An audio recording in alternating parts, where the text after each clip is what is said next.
예배로 주님 앞에 모여 예배합니다. 우리 온 마음을 다하여 하나님을 찾고 또 예배할 때 하나님을 만나는 은혜가 있게 하시고 하나님으로 인한 큰 기쁨이 우리 가운데 있도록 역사하여 주옵소서. 모든 예배의 시종을 주님 앞에 맡겨드리오며 거룩하신 우리 주 예수님 이름으로 간절히 기도를 드리옵나이다. 아멘. 우리 사도신경 함께 고백드리겠습니다.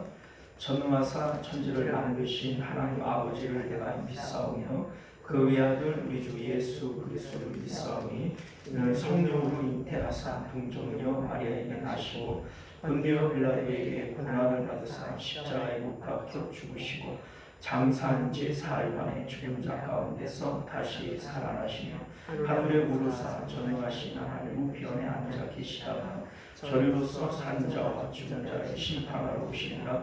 성령을 믿사오며 거룩한 공예와 성도가 서로 교통하는 것과 죄를 사하여 주시는 것과 몸이 다시 사는 것과 영원히 사는 것을 믿사옵나이다. 아멘. 자, 우리 찬송가 151장 찬송하겠습니다. 만왕의 왕 내 주께서 왜 고쳐하였나.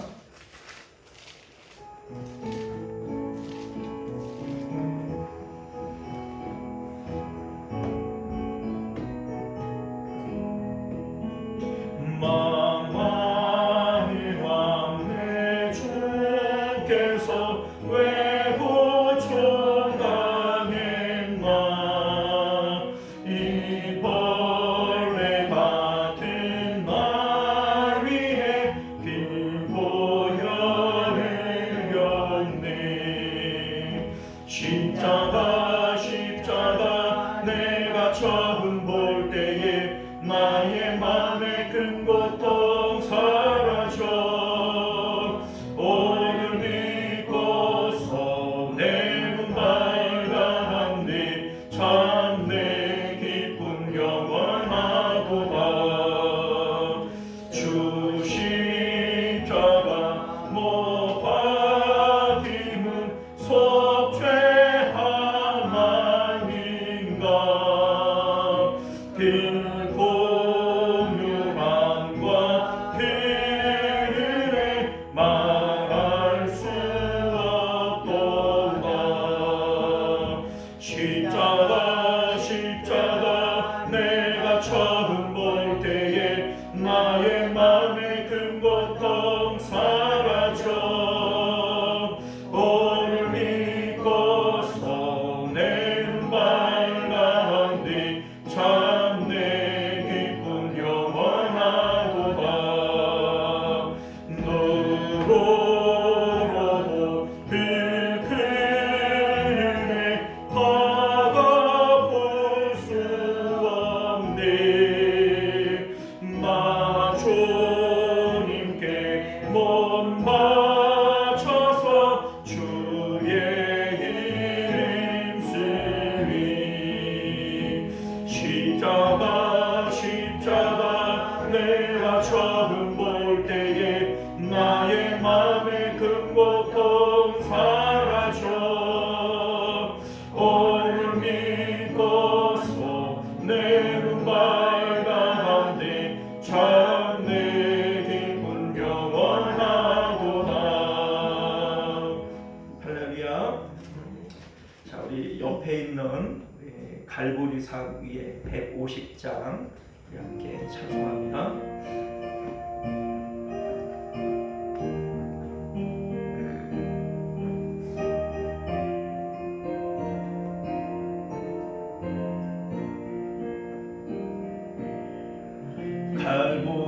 갈보리산 위에 십자가 섰으니 주가 고난을 당한 표라. 험한 십자가를 내가 사랑하고 주가 보혈을 흘림이라.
주의 십자가 사랑하리. 빛나며 유감 받기까지 험한 십자가 붙들겠네. 험한 십자가에 주가 흘린 피를 믿는 마음으로 다가오리. 나를 용서하고 내 죄 사하시며 주가 흘리신 보혈이라. 죄 웃음이를 받기까지 주의 십자가 사랑하리. 빛나며 유감 받기까지 험한 십자가 붙들겠네. 주님 예비하신 나의 보양집에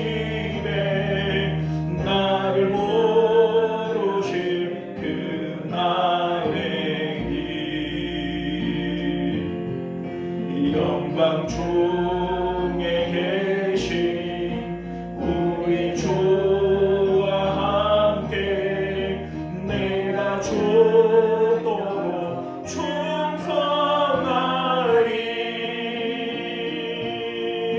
죄 웃은 일을 받기까지 주의 십자가 사랑하리. 빛나며 유감 받기까지 험한 십자가 붙들겠네. 할렐루야. 자, 이 시간 우리 함께 기도하실 때 예수님의 그 은혜와 사랑과 공로를 우리가 오늘 이 시간도 충만히 깨닫고 진심으로 감사할 수 있는 그러한 믿음 허락하여 주옵소서. 주의 성령께서 우리 마음 가운데 믿음 주시고 확신 주셔서 하나님 안에서 기쁨을 누리게 하옵소서. 우리가 이러한 마음 가지고 함께 기도하시고 또 우리의 예배가 하나님께 상달되어지는 복된 예배 되게 하옵소서. 기도하시기를 바랍니다. 우리 주여 한번 외치고 기도하겠습니다. 주여, 은혜로우신 우리 주 하나님, 우리가 오늘도 주님의 은혜와 사랑과 그 크신 공로를 기억하며 하나님 앞에 예배합니다. 그 크신 하나님의 사랑 말로 다 형용 못하네. 우리 하나님의 그 크신 사랑을 무엇으로도 갚을 길 없고 무엇으로도 측량할 길 없어서 오늘도 우리가 예배 가운데 하나님을 아버지여 찬양하고 또 찬양해도 부족한 하나님의 이름인 것을 고백드립니다. 우리 하나님이여, 오늘도 우리의 심령들 가운데 오직 하나님 사랑하는 마음으로 주님을 아버지여 높여드리는 마음으로 예배하게 하시고 이 예배를 통하여 하나님 영광 받으시며 우리 하나님께서 영화롭게 되어지시는 아버지 그러한 역사들이 나타날 수 있도록 은혜를 베풀어 주시옵소서. 주여 역사하여 주셔서 우리의 부족함과 우리의 아버지라고 주께서는 아시오니 주님 긍휼히 여기시고 은혜를 베풀어 주옵소서. 오직 하나님으로 큰 기쁨이 있고 아버지여 치유가 있고 감동이 있고 역사하심이 있는 그러한 아버지여 예배가 되어질 수 있도록 은혜를 베풀어 주시기를 원합니다. 우리 하나님이여, 주께서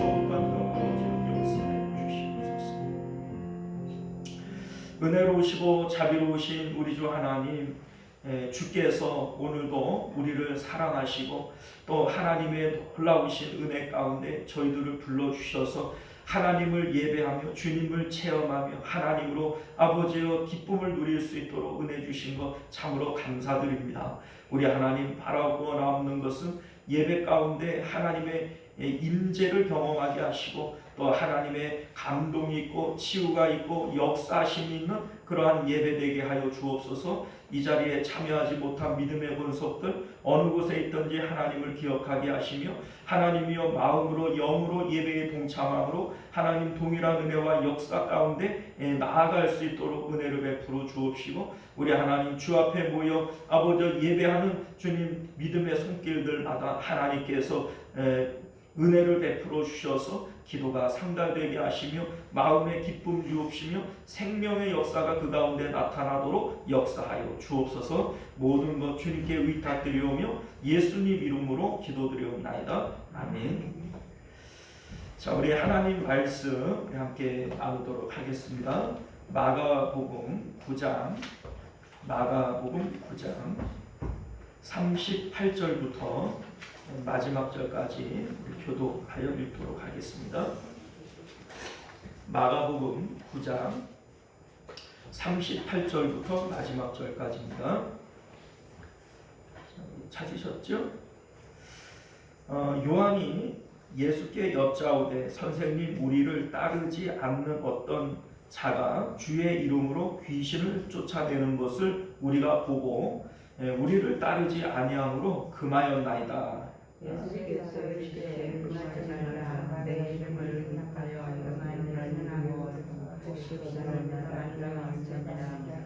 우리를 반대하지 않는 자는 우리를 위하는 자니라. 누구든지 우리가 그리스도에 속한 자라 하여 불안을 주면 내가 그리스도에게 우리하는 것을 복상을 잊지 않으시리라.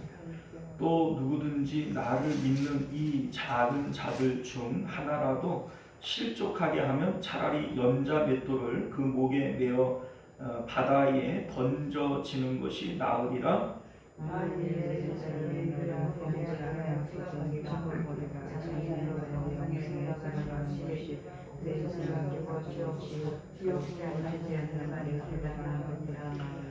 만일 내 발이 너를 범죄하게 하거든 찍어버리라. 다리 저는 자로 영생에 들어가는 것이 두 발을 가지고 지옥에 던져지는 것보다 나으리라.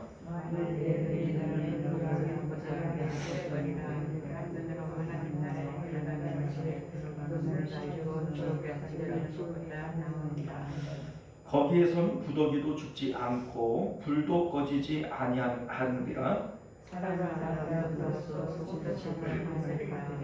함께했습니다. 소금은 좋은 것이로되 만일 소금이 그 맛을 잃으면 무엇으로 이를 자게 하리요. 너희 속에 소금을 두고 서로 화목하라 하시니라. 아멘.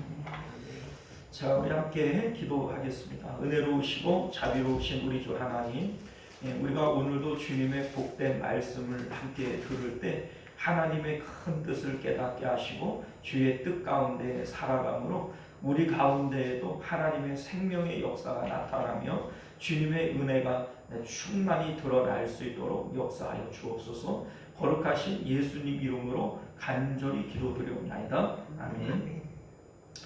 자, 오늘 우리는요 함께 읽은 본문의 말씀을 중심으로 실족 하나님과 분리되는 마음이라고 하는 제목으로 하나님 말씀 나누도록 하겠습니다. 실족 하나님과 분리되는 마음. 어린 아이에게 아빠가 질문을 합니다. 얘야, 아빠 얼마만큼 사랑해? 이렇게 이제 우리 어릴 때 자주 질문하잖아요. 근데 이 아이가 하늘만큼 땅만큼 사랑해. 이렇게 얘기를 합니다.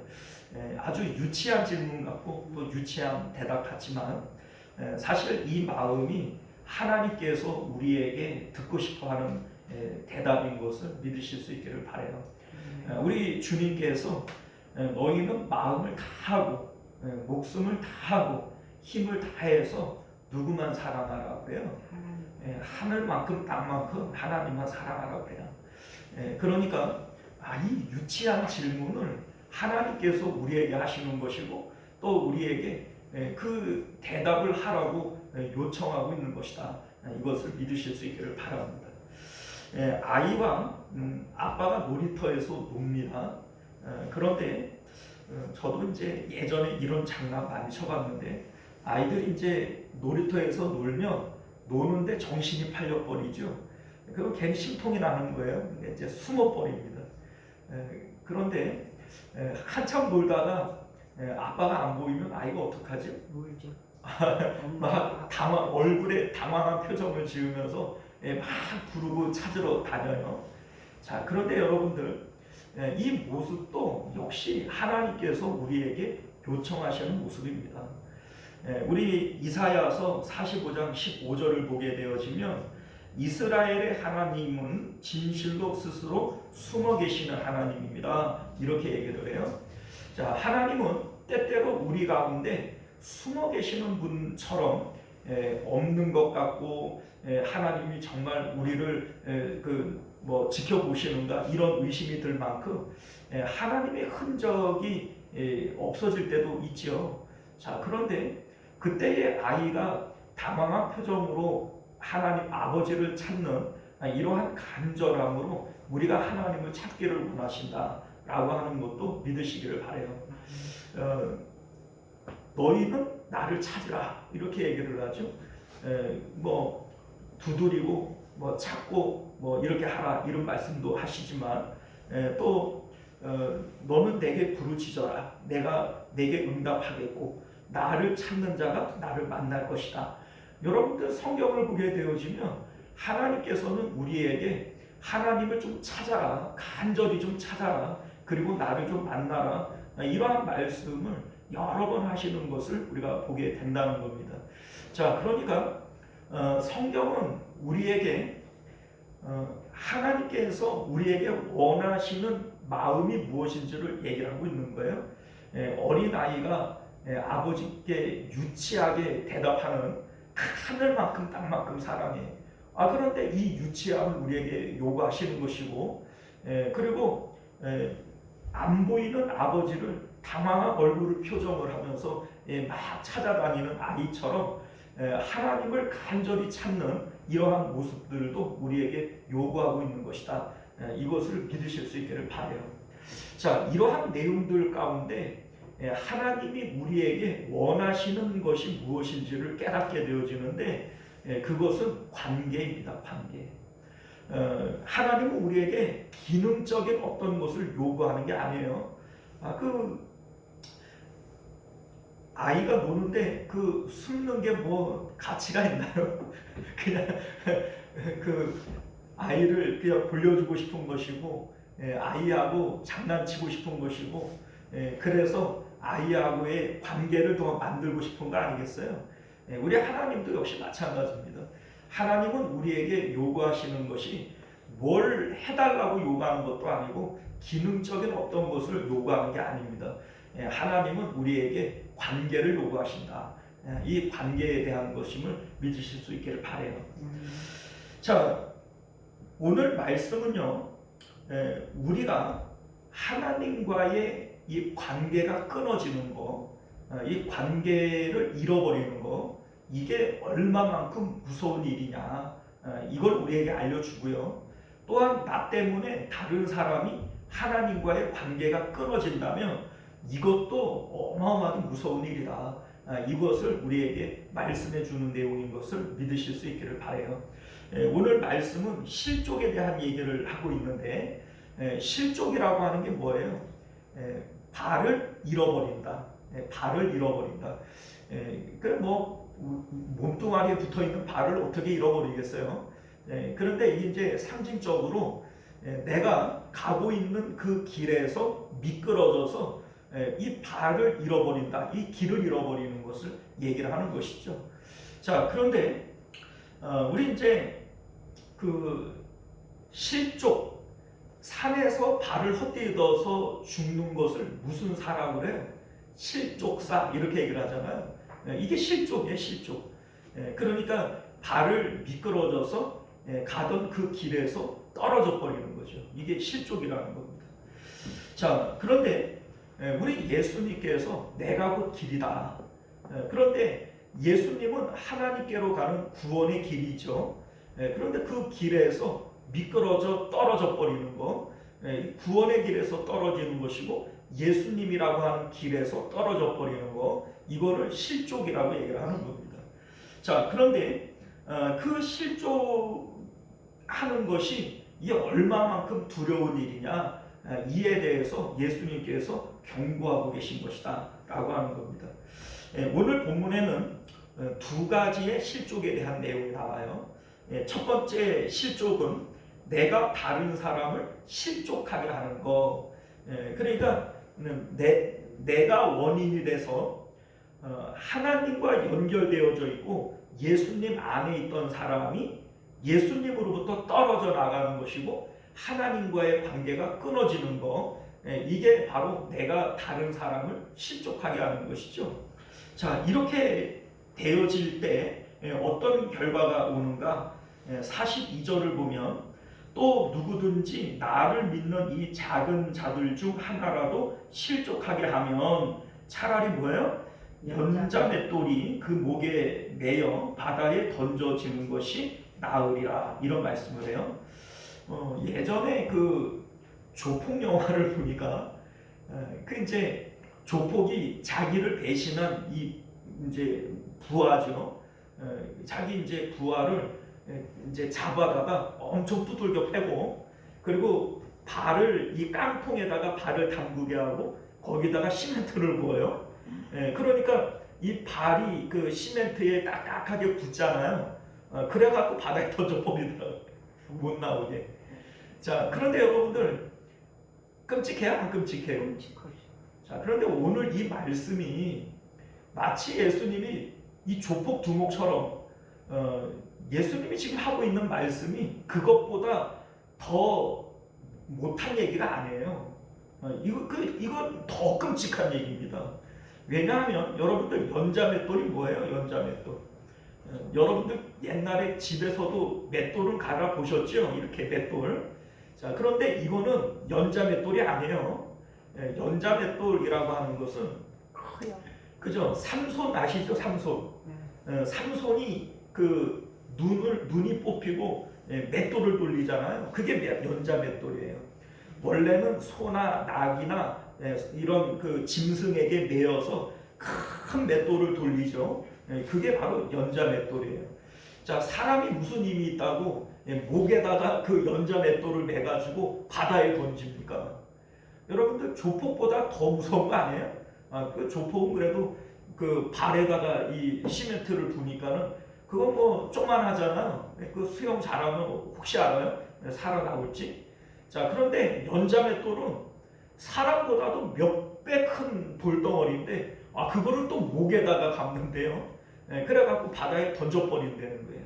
무서워요? 안 무서워요?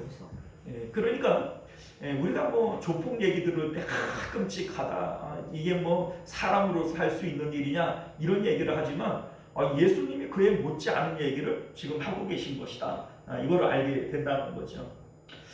자, 두 번째는요, 실족하는 나 스스로 실족하는 경우예요.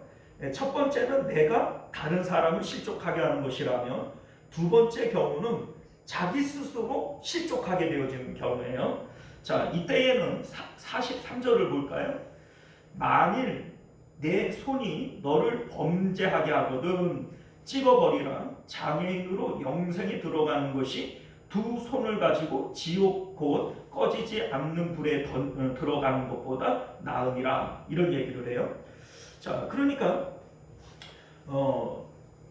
손이 나를 범죄하게 한다. 이 손이 누구 거예요? 내 거죠. 그러니까 나 스스로 나를 실족하게 하는 거예요. 자, 여기 이제 범죄하게 하거든 이라고 되어져 있는데, 이제 1번에 이제 일이라고 써 있죠. 그 일을 찾아가 보면 뭐라고 써 있어요? 실족하게. 또는 실족하게. 이게 헬라어 스캔달리조라고 하는 단어인데 범죄, 실족 이 같은 의미입니다. 이제 앞에서는 실족이라고 해석을 했고 뒤에서는 범죄 이렇게 해석을 했지만 똑같은 단어가 쓰여진 거예요. 자, 그런데 여러분들 45절과 47절을 보면 내 발이나 내 눈이 너를 실족하게 하거든 잘라버리고 뽑아버려라.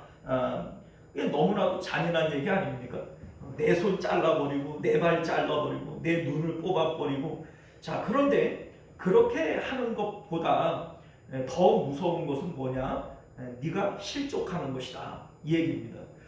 실족하는 것이 얼마나 무섭냐면, 네가 실족할 것 같으면 차라리 눈을 뽑아버리고 팔을 잘라버리고 다리를 잘라버린다고 할지라도 결코 실족하지 말아라. 실족하지 않는 것이 그거 다 잃어버리고 잃어버리는 것보다 더 두려운 것이다. 이렇게 지금 말씀하고 있는 것임을 믿으실 수 있기를 바라요. 자, 왜 그러냐면 실족하는 자들은 결국 천국길에서 미끄러지는 것이고 예수님에게서 끊어지는 거예요. 그 결과 지옥불에 던져지게 되어지는 것인데, 48절 이하를 보게 되어지면 지옥이 얼마나 참혹한 곳이냐. 거기는 실로 불로 소금 치듯 하는 곳이지만 구더기도 죽지 않고 불도 꺼지지 않는 영원한 고통이 계속되어지는 곳이기 때문이다. 이렇게 얘기를 합니다. 불로 소금 치듯 해요. 그러니까 죽을 맛이겠죠. 그런데 거기서는 구더기가 얼마나 연약해요. 꾸물떡꾸물떡 거리는데 밟으면 그냥 툭 터져 죽잖아요. 그런데 그런 연약한 구더기도 거기서는 죽어요, 안 죽어요? 안 죽어요. 지옥은 구더기도 죽지 아니한다, 이렇게 얘기를 하지 않습니까? 자, 그러니까 거기는 근본적으로 죽음이 없어요. 여러분들, 사람이 죽을 수 있다라고 하는 것은 이 큰 축복이에요. 우리 사람들이 죽기를 두려워하고 죽는 것이 나쁜 것으로 생각을 하지만, 사실 사람이 죽을 수 있다라고 하는 게 이게 얼마나 큰 소망인지 모릅니다. 여러분 생각을 해보세요. 사람은 범죄했고 그 가운데 죽어요. 그리고 죽는 그 내용들 가운데 늙고 병들고 아프고 그리고 슬픔을 보는 이러한 일들이 계속 나타나게 되어지죠. 그런데 안 죽어요. 이게 여러분들 축복일까요? 저주일까요? 저주예요. 여러분들, 죽음은 하나님이 우리에게 주시는 안식이요, 선물이지 이게 결코 나쁜 일이 아니다. 여러분들 믿으실 수 있기를 바라요. 더군다나 우리 예수님을 믿는 사람들에게는 이 죽음이라고 하는 것은 천국 가는 길이고 하나님을 만나는 길이잖아요. 구주를 생각만 해도 이렇게 좋거든. 주 얼굴 배울 때에 얼마나 좋으랴. 이게 우리 성도들의 마음인데, 죽음은 우리에게 주님 앞으로 가는 날이고, 내가 그렇게 사모하고 기다리던 천국 가는 날, 주님 만나는 날, 이 날이 왜 우리에게 슬픔의 날이겠어요? 여러분들, 죽음을 두려워하지 마세요. 예수님께서 죽으신 것은 죽기를 두려워함으로 한평생 죄에 매여 살아가는 이 사람들을 구원하시기 위해서 예수님께서 죽으신 것이다. 이렇게 성경이 말씀하는데, 죽음은 우리에게 소망의 날이지 결코 두려움의 날이 아니다. 이걸 여러분들 믿으실 수 있기를 바랍니다. 자, 오늘 말씀의 배경이 있어요. 예수님께서 왜 갑자기 실족하게 하는 자는 연자맷돌을 매가지고 바다에 던져버린다, 뭐 이런 무시무시한 말씀을 왜 하시는 걸까? 그 말씀의 배경은 38절에 있습니다. 자, 38절을 보면 요한이 이제 의기양양하게 이제 예수님에게 말을 하는 거예요. 요한이 예수께 여짜오되, 선생님, 우리를 따르지 않는 어떤 자가 주의 이름으로, 그러니까 예수님의 이름으로 귀신을 내쫓는 것을 우리가 보고 우리가 우리를 따르지 아니함으로 못하게 금지하였습니다. 이렇게 얘기를 하는 거예요. 자, 예수님과 제자들이 함께 길을 가던 중에 어떤 사람이 예수님의 이름으로 귀신을 쫓았다는 거예요. 그런데 제자들이 가만히 보니까는 우리를 따라다니는 제자 중에 한 사람이 아니라는 거죠. 제자가 아닌데, 그런데 예수님의 이름을 가지고 귀신을 내쫓으니 너는 예수님을 따르는 제자도 아니면서 누구 맘대로 예수님 이름을 부르라고 그래서 예수님을 따르는 사람이어야 예수님의 이름을 부를 자격이 있는 거지. 네가 뭔데 예수님을 따라다니지도 않으면서 예수님의 이름으로 귀신을 내쫓아? 너 다시는 예수님의 이름으로 뭐 하지 마. 네가 우리랑 같이 다니는 제자가 아닌 이상에 함부로 예수님 이름 부르면 안 돼. 이렇게 해가지고 그 이제 하지 못하도록 말렸다는 거예요. 자, 그런데 사실은 요한이 왜 이러한 일을 했는가? 이게 사실 질투 때문인 것이고 또 자기의 자리를 위협받기 때문이다, 이 얘기입니다. 자, 왜 그러냐면 그 전에 어떤 일이 있었냐면 33절과 34절을 보면요, 가버나움에 이르러 집에 계실새 제자들에게 물으시되 너희가 길에서 서로 토론하는 것이 무엇이냐 하시되 그들이 잠잠하니 이는 길에서 서로 누가 크냐 하고 경쟁하였습니다. 이렇게 얘기를 합니다. 자, 여러분들, 누가 크냐라고 하는 게 뭐예요? 그러니까 소위 제자들이 12명인데 12명 중에 큰 자와 작은 자가 있죠. 누구든지 1등이 되고자 하면 누구는 12번째 꼴찌가 되어줘야 되지 않겠어요? 그런데 이제 길에서 야, 누가 1등이고 누가 2등이고 누가 10번째고 누가 12번째냐, 우리 12 중에 누가 큰지 가리자, 지금 이 얘기잖아요. 자, 그런데 자기들이 생각해도 이거 조금 유치한가, 좀 잘못된 것을 느꼈던 것 같아요. 그래서 그들이 잠잠하니 예수님께서 너네 뭐 가지고 그렇게 큰 소리가 났냐 이렇게 물어보니까 아무도 대답을 안 해요. 왜 대답을 안 하겠어요? 떳떳해서 안 떳떳해서. 안 떳떳하니까는 대답을 못 하는 거죠. 자, 그런데 사실 이들이 이렇게 했던 이유는 예수님이 예루살렘으로 올라가시면 예수님이 왕이 될 줄 알았어요. 왕이 되어지신다면 누구는 예수님에게 좌의정이 되고 우의정이 되고 벼슬들을 해야 될 거 아니겠어요? 자, 그런데 누가 더 높은 자리, 누가 더 첫째가 될 거고 누가 더 큰 자가 될 거냐, 지금 이거 가지고 서로 다투었던 거예요.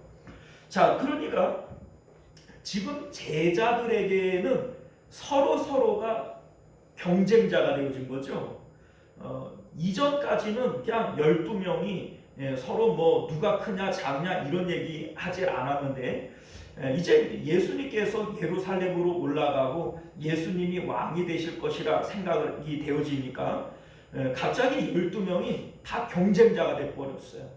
자, 그런데 여러분들, 오늘 이 귀신을 내쫓는 이 사람이 예수님의 이름으로 귀신을 내쫓았어요. 그러면 이 사람도 새로운 경쟁자가 돼요, 안 돼요? 되죠. 되죠. 그러니까 못하게 말린 거예요.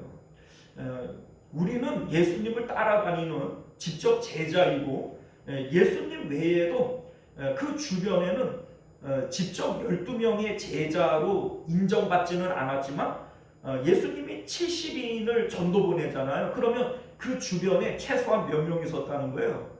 70명이 있었다는 거잖아요. 그러니까 직접 예수님의 12제자는 아니지만 임명을 받지는 않았지만 늘상 따라다니던 이런 제자들이 있다는 거예요? 없다는 거예요? 있다는 거죠. 그런데 지금 이 귀신을 내쫓는 사람은 그런 무리들 가운데에도 없었던 인물이었던 거죠. 우리를 따르지 아니하고 따르지 않았던 사람이에요. 새로운 얼굴이에요. 그런데 이 사람이 자기들도 하지 못했던 귀신 내쫓는 일을 하니까 이거 새로운 경쟁자가 생겨난 것이고, 그리고 야, 너 앞으로 우리 예수님 이름 함부로 쓰지 말어, 이렇게 얘기를 하면서 물리쳤다, 이 얘기죠. 자, 그런데 여러분들, 우리 이제 앞서 18절을 보게 되어지면 변화산에서 이제 예수님이 내려오실 때 산 아래에 있는 제자들에게 귀신 들린 아이를 데리고 온 아버지가 있었어요. 이 제자들이 이제 그 귀신을 내쫓으려고 애를 썼는데 내쫓았어요? 못 내쫓았어요? 못 내쫓았어요. 그러니까 자기들은 예수님의 이름으로 귀신을 못 쫓아냈는데 예수님을 따르지도 않는 새로운 얼굴, 처음 보는 사람이 예수님의 이름으로 귀신을 내쫓았어요. 그러니까 자기들보다 실력이 나은 거예요? 못한 거예요? 실력이 더 나은 거예요. 그러니까는 제자들의 입장에서는 경쟁자로 느껴지고 위협이 느껴지고 그러니까 못하게 이제 뜯어 말리는 거죠. 너 앞으로 예수님의 이름으로 함부로 얘기하지 말어. 너는 우리 제자도 아니면서 누가 예수님 이름 부르라고 그랬어. 이렇게 이제 그 사람을 이제 그 예수님 이름 못 부르게 한 거예요. 자, 그러니까 결과적으로 예수님으로부터 떨어뜨려 놓은 것이죠. 이게 바로 실족시켰다 이 얘기인 거죠. 그러니 예수님께서 요한에게 이렇게 말씀하시는 것과 같은 거예요. 사실은 요한이 예수님에게 이 얘기를 숨겨요, 떳떳하게 얘기를 해요. 지금 떳떳하게 얘기를 하고 있어요. 우리 이제 오늘 이제 말씀 가운데 38절을 보면 요한이 예수께 여짜오되 선생님, 우리를 따르지 않는 어떤 자가 주의 이름으로 귀신을 내쫓는 것을 우리가 보고 우리를 따르지 아니함으로 금하였나이다. 예수님이 물어봤어요? 안 물어봤는데 자기 스스로 떳떳하게 얘기를 하잖아요. 그러니까 요한의 입장에서는 이게 잘못된 것이라는 생각을 가져요, 안 가져요? 안 가져요. 만약에 잘못된 것이라 생각했으면 숨기고 얘기를 안 했을 겁니다. 자, 그런데 요한은 본의 아니게 자기가 지금 큰 일을 저지른 거예요. 예수님께서 지금 이 요한에게 뭐라고 얘기를 하는 것이냐면, 너는 예수님을 직접 따르는 자도 아니면서 누구 맘대로 예수님의 이름을 사용했냐? 지금 이 얘기를 함으로 예수님에게 떨어뜨려 놓은 것인데, 요한아, 너는 그 사람을 실족하게 한 것이다. 타인을 실족하게 한 사람은 연자 맷돌을 메고 바다에 던져지는 것이 차라리 나은 거야. 이렇게 예수님께서 말씀하시는 겁니다. 그러니까 이 말씀이 직접적으로는 요한과 제자들에게 하신 말씀이에요. 그러니까 제자들은 이렇게 큰 죄인 줄 몰랐을 것이고, 그리고 이것이 이제 예수님께서 경고하시는 내용이 되어지는 것이죠. 자, 그런데 여러분들, 여기서 우리는 실족이라고 하는 것이 무엇인지에 대해서 생각을 해봐야 됩니다. 지금 요한이 예수님을 따르는 사람에게 예수님의 이름을 부르지 못하게 만들고, 그래서 예수님으로부터 떨어지게 만들고, 이렇게 한 일이 실족하게 한 일이고, 그렇게 되어질 때에는 그 연자 맷돌을 목에 거는 게 나을 만큼 이게 큰 중죄다. 지금 이 말씀이신데, 이게 그토록 중죄인 것을 요한은 몰랐단 말이에요.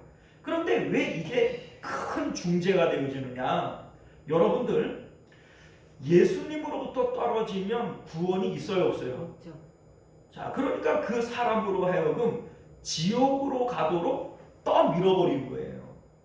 그러니까 이게 예수님께서 보실 때에는 바다에 던져지는 것보다, 바다에 던져지면 뭐 기껏해야 육신의 목숨을 잃는 거지만, 그 사람이 예수님으로부터 떨어져 나가도록 떠밀어버리면 이 사람의 영혼이 지옥 가는 것인데, 어떤 것이 더 큰 죄예요?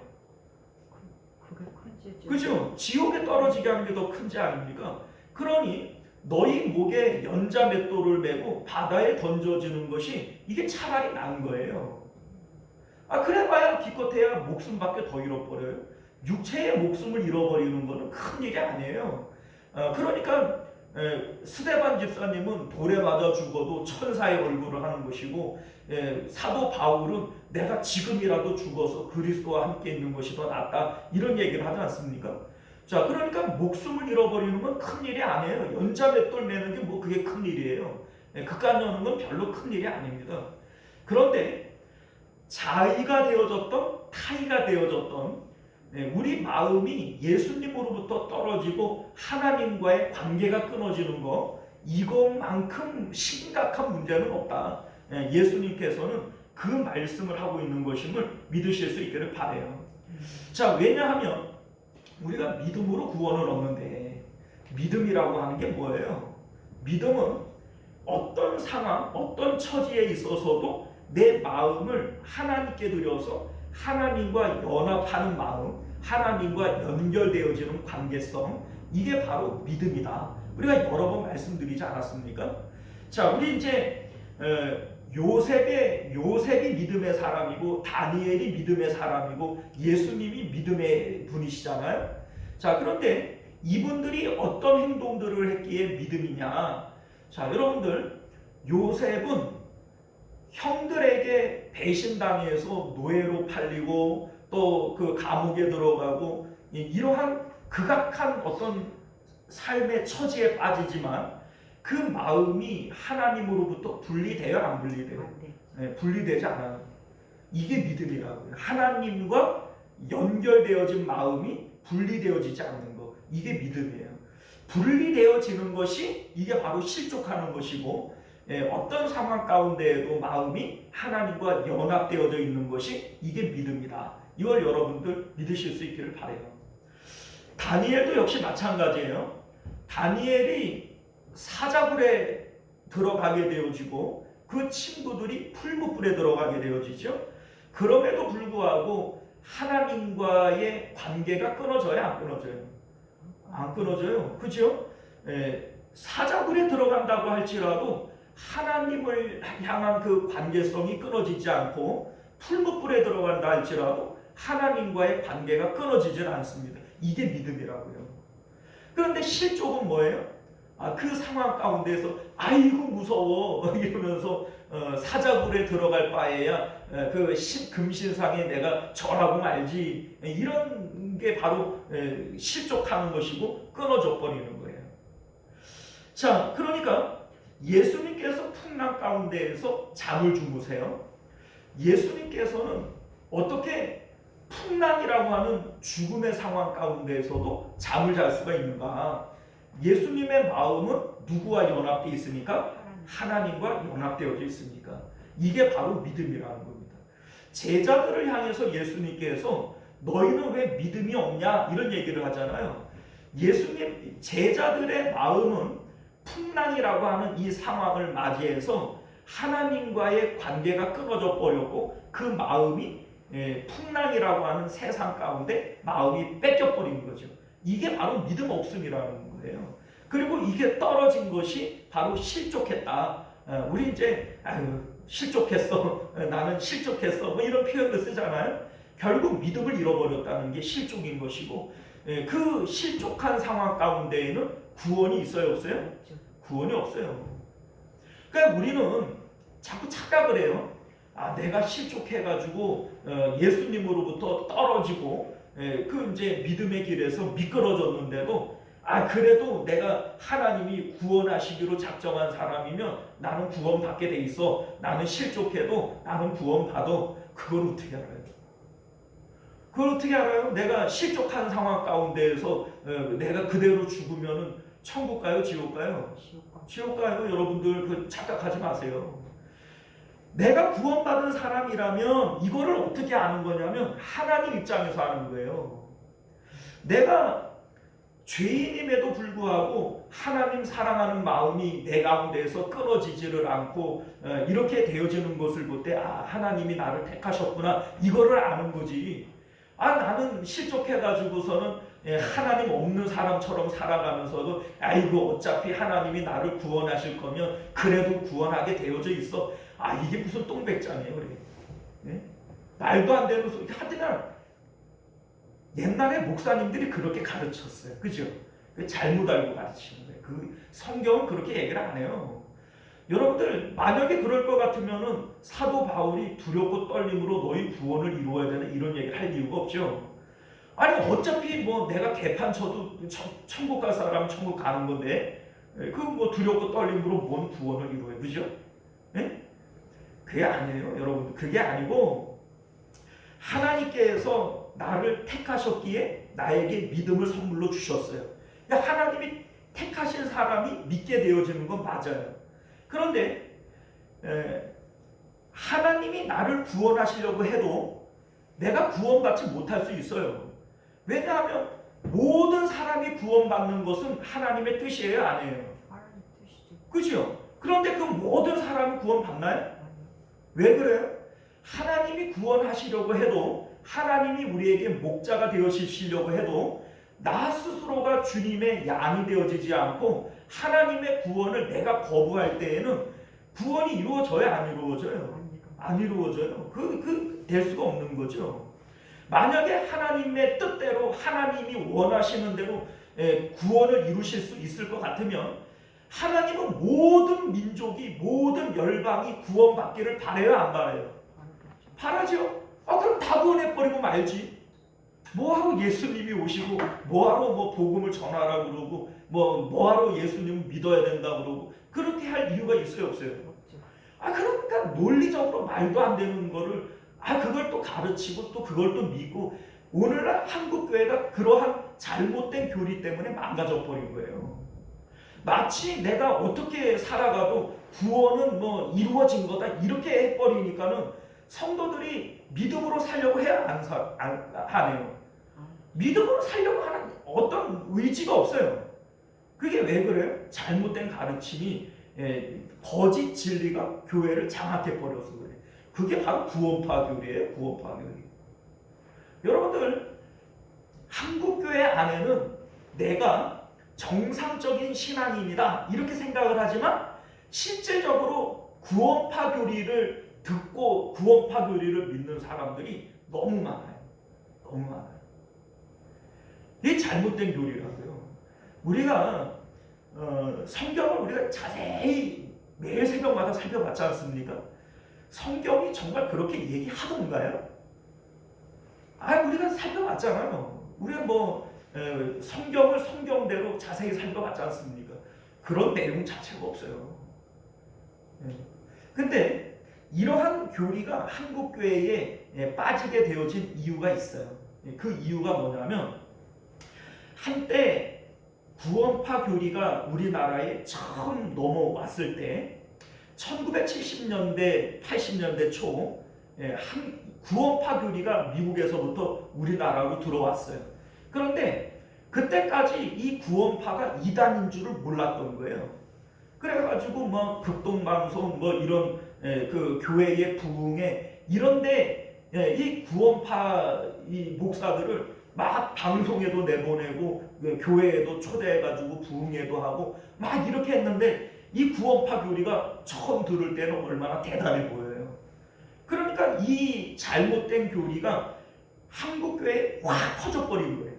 그러다가 이제 신학교에서 교수들이 이제 가만히 살펴보니까 이게 이단이란 말이에요. 그러니까 그때 돼가지고서는 이거 이단이다 이렇게 규정하고 선포하고 이렇게 했는데 이미 그때 한국교회 안에는 그 구원파 교리가 목사님으로부터 성도에 이르기까지 이미 다 오염을 시켜놓은 거예요. 잘못된 교리라고요. 그런데 그때로부터 바로 잡히지를 않은 거예요. 벌써 수십 년이 지났지 않습니까?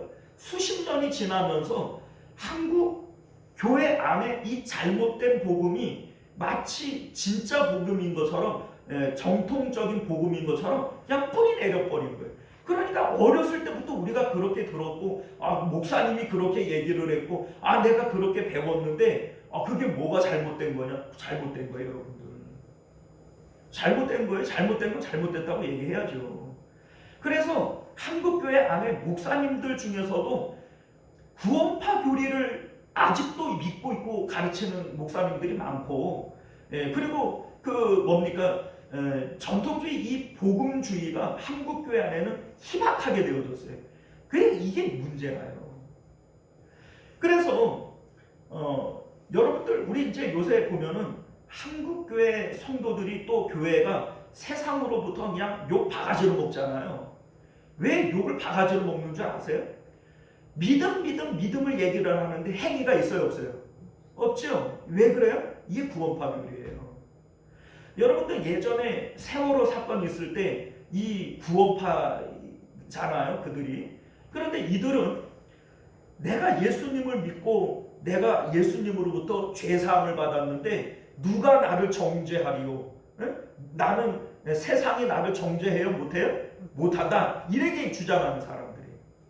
그러니까 이들이 윤리적, 도덕적 이런 거 없어요. 예수님을 믿는데 구원파 교리를 믿는 사람들은 버젓이 범죄를 저지르고 그래도 얼굴 빳빳이 들고 다녀요. 고개를 숙이는 것은 예수님의 구원을 인정하지 않는 거다. 죄사함을 믿지 않는 거다.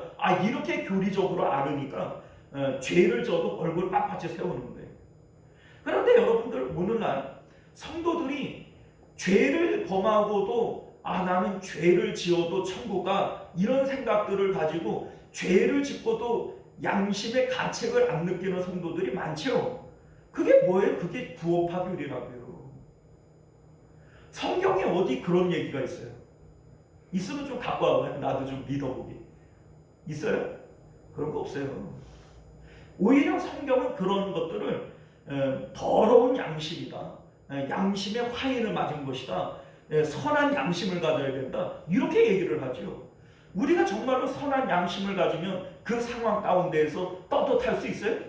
그럴 수 없어요. 너희의 의가 서기관과 바리새인만 못하면 결단코 천국 들어가지 못하리라고 그랬지. 어디 너희가 죄져도 세상이 너를 정죄하지 못하니까 구원받는다고 그래요. 그러니까 성경이 있지도 않은 얘기를 가지고 그거를 또 믿고 가르치고 그런 이상한 짓들을 한 거예요. 자, 어쨌든 우리가 오늘 이 말씀을 통해서 예수님께서는요, 어떠한 이유가 됐던 타의가 되어졌던 자신의 잘못이 되어졌던 실족하게 되는 것은 이게 화라는 겁니다. 화. 다른 사람이 나를 실족하게 할 수도 있고 나의 눈이나 손이나 발이 나를 실족하게 할 수도 있을 거예요. 그러나 실족하게 하는 일이 없을 수는 없지만은 실족하는 그에게는 화가 미치게 되어진다는 거예요. 그러니까 여러분들 무슨 일이 있다고 할지라도 예수님으로부터 떨어지지 말아야 돼요. 무슨 일이 있다고 할지라도 하나님과의 관계에서 미끄러지면 안 되는 거예요. 왜냐하면 그 실족해 되어지는 그것이 하나님으로부터 끊어지는 그것이 바로 실족이고 구원에서 탈락되어지는 일이기 때문이다. 이 얘기입니다. 실족은 하나님과 분리되어지는 마음, 이런 얘기가 되어지는 것이죠. 사랑하는 성도 여러분, 오늘 예수님의 말씀은 우리가 듣기에는 조금 과격하다, 좀 지나치다, 뭐 이렇게까지 얘기를 할 거냐 이런 생각이 들 수도 있죠. 그런데 여러분들 예수님이 하시는 말씀은 결코 허투루 듣지 마세요. 예수님이 우리에게 거짓말할 분도 아니고 예수님이 우리에게 농담 따먹게 할 분도 아니에요. 이 말씀은 진리예요, 아니에요? 이거 진리예요. 진짜 이게 사실인 거예요. 내가 어렸을 때 우리 목사님 그렇게 얘기를 안 했는데 예수님 말씀 믿으셔야지 목사 얘기 믿어서 뭐 하려고요? 제 얘기라고 할지라도 성경과 다른 얘기를 한다면 제 얘기를 버리셔야죠. 성경을 믿으셔야 되는 거지. 그럼 목사가 뭘 한다고 그래요? 성경이 아는 거지. 그죠? 여러분들 예수님의 말씀을 헛되이 듣지 마세요. 자의가 되어졌던 타의가 되어졌던 예수님으로부터 분리되어지는 그것이 실족이요, 구원의 길에서 탈락되어지는 거라고요. 그러니까 예수님께서는 네 눈이, 네 손이, 네 발이 너를 예수님으로부터 떨어지게 만든다면 과감하게 뽑아버리고 잘라버리고 그 예수님으로부터 결코 분리되어져서는 안 된다. 실족하면은 지옥불에 떨어지는 거다. 이렇게 말씀하고 있음을 믿으실 수 있기를 바라요. 날마다 자기 십자가를 지고, 여러분들 십자가 지는 것은 죽음을 각오하는 거예요. 내가 죽었음을 고백하는 거예요. 십자가는 내가 죽음을 무릅쓰고 붙들어야 될 것이지, 살만하면, 먹고 살만하면 십자가 붙들고, 힘들고 어려우면 십자가 버리고 그럴 수 있는 게 아니에요. 우리가 요새 새벽에 히브리서를 나가고 있지만은 로마의 극심한 박해가 있을 때 유대인들이 믿음을 버려버리잖아요. 히브리서 기자가 뭐라고 얘기해요? 그거 구원에서 떨어지는 것이다. 유대교로 돌아가는 것은 예수님으로부터 떨어지는 것이다. 이렇게 말씀하지 않습니까? 여러분들, 로마의 박해가 우리가 생각하는, 상상하는 이상이에요. 여러분들, 그 당시에 예수님을 믿은 이것으로 닥치는 이 박해는 십자가에 못 박아 죽이고 불에 태워 죽이고 전 재산을 빼앗고 사자굴에 집어넣어 버리고, 이게 로마 시대의 박해 아닙니까? 얼마나 박해가 너무나도 극심했는지 땅굴을 파고 이 카타콤이라고 하는 동굴로 숨어들어서 거기서 수백 년을 이제 그 기독교인들이 햇빛을 못 보고 살아버리잖아요. 얼마나 박해가 심했으면 그러겠어요. 그럼에도 불구하고 히브리서 기자는 예수님을 떠나서는 된대요, 안 된대요? 안 된대요. 차라리 너희가 그 박해를 받다가 죽든지 그 박해 때문에 어떤 고생을 한다 할지라도 결코 예수님 떠나서는 안 된다. 그게 바로 실족이기 때문에 그런 거예요. 여러분들, 오늘날 우리가 조금만 문제가 있으면 하나님이 계신가 안 계신가, 하나님이 나를 사랑하면 어쩌고 저쩌고 막 이러죠. 이게 실족이에요, 여러분들. 눈을 뽑아버릴 각오로 손을 잘라버리고 발을 잘라버릴 각오로 예수님 붙들어야 되는 겁니다. 우리가 오늘 찬양했지만은 빛남면류관 받기까지 이 험한 십자가 내가 붙들겠네. 여러분들, 조금만 어려우면 십자가 버려요? 그거 가짜 믿음이에요. 이 십자가는 우리가 눈을 뽑아버리고 손을 잘라버리고 발을 잘라버릴 각오로, 날마다 자기의 죽음을 고백하는 이 각오로 따라가고 붙들어야 될 것이 십자가인 것을 믿으실 수 있기를 바라요. 우리가 이 십자가 사랑하고 예수님의 말씀을 농담으로 여기지 아니하시기를 주님 이름으로 축원드립니다. 기도하겠습니다. 존귀하시고 은혜로우신 우리 주 하나님,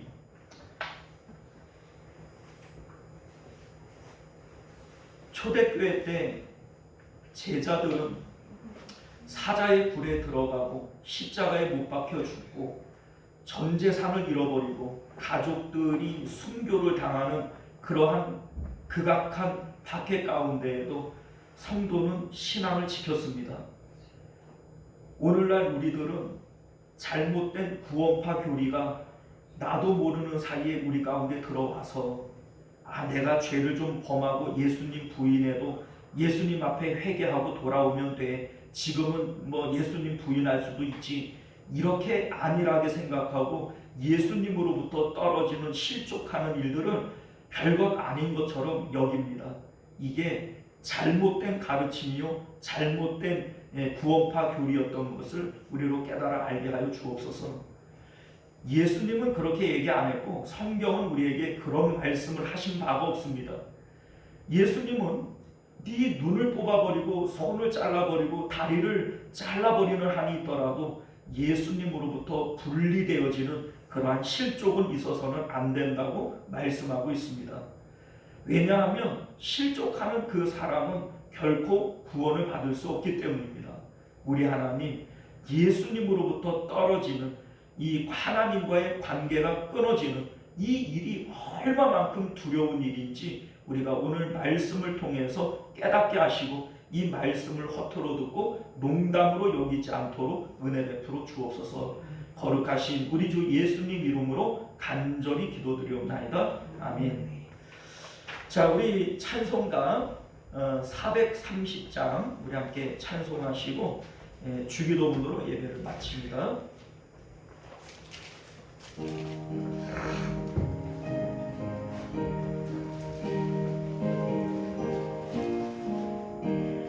주와 같이 길 가는 것 즐거움이 아닌가. 우리 주님 걸어가신 발자취를 밟겠니. 한 걸음 한 걸음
할렐루야. 아멘.